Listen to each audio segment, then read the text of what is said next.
Nosotros contemplamos en los evangelios sinópticos que Jesús inicia su vida pública anunciando el reino de Dios. Nos dice San Marcos, el reino de Dios está cerca, conviértanse y crean en el evangelio. Y San Mateo también utiliza términos similares, el reino de los cielos, dice Mateo, está cerca. Entonces, vemos que la palabra reino de Dios, reino de los cielos en los sinópticos, se repite muchas veces, cerca de 90 veces en boca de Jesús. Y es el centro de la predicación en la vida pública de Jesús. Y entonces, si es que es tan repetida y tan mencionada, es porque es algo que conviene tener muy presente. Pero además, en este año par de este año litúrgico, nosotros hemos empezado el tiempo ordinario, estamos ahora en la segunda semana, empezó luego del bautismo del Señor, que fue el primer domingo del tiempo ordinario y simultáneamente el último domingo del tiempo de Navidad. Y nosotros hemos empezado este año par, en este tiempo ordinario, con la lectura del primer libro de Samuel.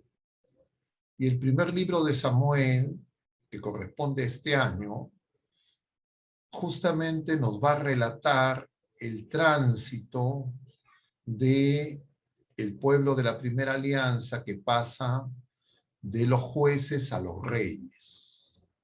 Y ahora, en esta semana, ya estamos viendo a Saúl instalado como rey y ya aparece también David, que va a ser quien suceda en el reino de Israel a Saúl, y además Jesús es el verdadero David. Entonces, el pueblo de la primera alianza esperaba y aún sigue esperando, muchos del pueblo elegido de la primera alianza siguen esperando a ese rey, a ese Mesías que va a instaurar el reino.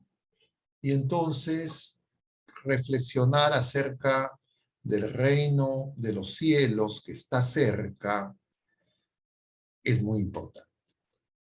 Y por eso vamos a dedicar este jueves a ese tema, pero además, y lo voy anticipando ya, el tema del reino de Dios a lo largo del tiempo de la Iglesia ha tenido muchas interpretaciones y de alguna manera, diríamos, esa discusión, ese debate, esa comprensión del reino se sigue manifestando actualmente en muchas perspectivas teológicas que derivan de entender el reino de distintas maneras, de distintas formas, tanto en el ámbito de la Iglesia Católica como, diríamos, de los seguidores, discípulos de Lutero, que se apartaron de la Iglesia queriendo hacer una reforma, pero que en realidad los frutos de esa, diríamos, de esa división se pueden ver y definitivamente parecería que no son los esperados por los que lo promovieron. Presente existen más de 40.000 grupos diferentes que derivan de ese, diríamos, de ese experimento, llamémoslo así, que empieza Lutero.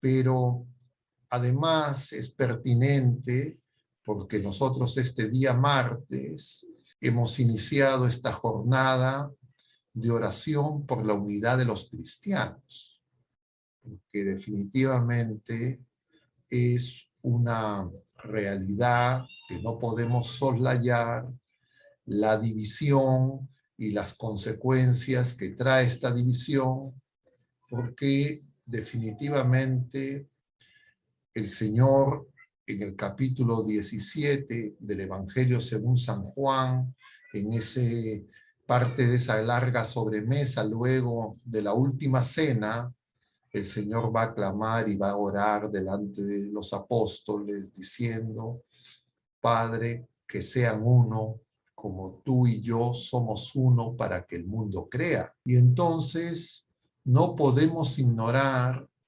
que esa división tiene que ver con una serie de elementos, pero muchas de los argumentos, diríamos, entre comillas, teológicos que se han usado a lo largo de los siglos, tienen que ver con esta comprensión del reino, entre comillas. Y yo los remito a que puedan revisar ese, diríamos, esa revisión densa que hace el Papa emérito Benedicto XVI en su libro tomo 1, Jesús de Nazaret, donde en el capítulo 3 habla del Evangelio del Reino de Dios.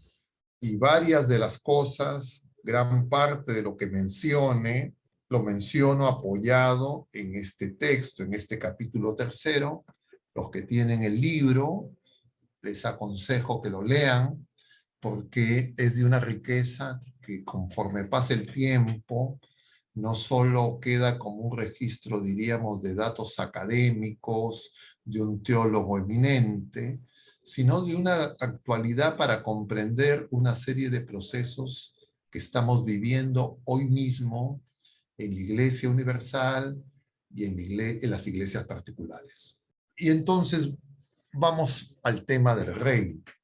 El reino está cerca, conviértanse y crean en el Evangelio. Y el Papa nos refiere justamente de manera muy ilustrativa qué significa la palabra evangelio. Claro, todos nosotros, nos recuerda el Papa, tenemos la idea de evangelio como sinónimo de la buena noticia. El evangelio es Jesucristo, la persona de Jesucristo. Pero el término evangelio, la palabra evangelio, ya era usada antes de Jesucristo. Y la palabra evangelio era usada para las noticias que ofrecía, diríamos, el emperador. Todo lo que decía el emperador se entendía como evangelio.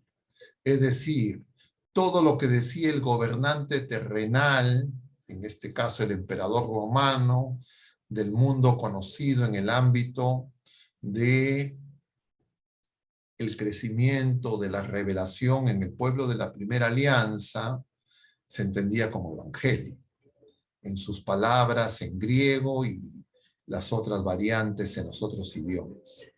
Y claro, la iglesia toma y aplica esa buena noticia no a las palabras del emperador, porque el emperador no tiene pues no es palabra de Dios, así él mismo se dijera que era Dios, porque los emperadores romanos se decían que eran Dios.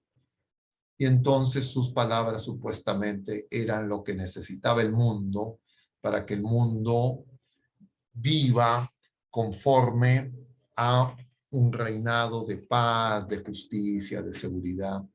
Pero claro, eso veíamos que no aplicaba pues para todas las personas que estaban en el ámbito de ese dominio.